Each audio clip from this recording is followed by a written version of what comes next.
Welcome back to my YouTube channel. দেখো আমি আমার চ্যানেলে একটা নতুন রেসিপি নিয়ে চলে এসেছি। এটা হলো আর কি চিকেন কষা। দেখো আমি চিকেন কষাটা কিভাবে তৈরি করছি।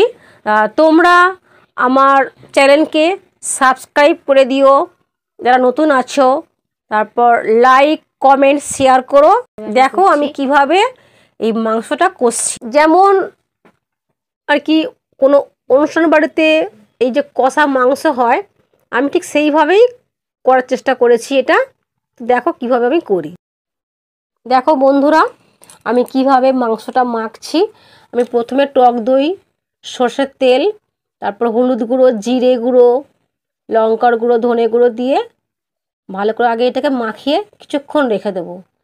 তারপরে কিছুক্ষণ রাখার পরে তারপরে আমি পেঁয়াজ দিয়েছি,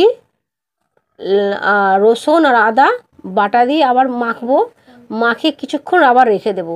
তো এই দেখো আমি এই যে দিয়েছি, এগুলো দিয়ে এবারে ভালো করে আমি মাখাচ্ছি। ভালো করে মাখানোর পরে কিছুক্ষণ রেখে দিয়ে তারপরে কড়াইয়ের মধ্যে সর্ষের তেল দেবো। তেলটা গরম হওয়ার পরেই দিয়ে দেবো এই যে আর কি ম্যারিনেট করা মাংসটা। তারপরে ভালো করে কষতে হবে, শুধু কষে আর কি। এতে আর কি জল আমি দেবো না, শুধু কষবো। কষতে ঢাকা দিয়ে বারবার ঢাকা দেবো আর কষবো। তারপরে এতে নুন দেবো, কারণ আমি আগে থেকে আর কি নুনটা দিই না। তারপরে নুন দেবো, দিয়ে আবার এই কষতে অনেকক্ষণ ধরে কষতে হয় আর কি।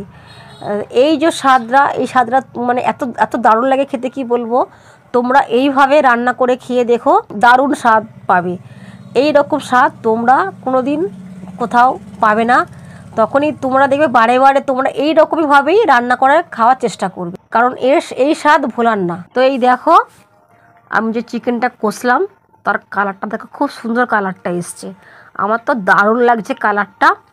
তোমরাও দেখো, তোমাদেরও এরকম করে তোমরা খেয়ে দেখবে, দারুণ লাগবে। আর কালারটা দেখো না, খুব সুন্দর কালার হয়েছে।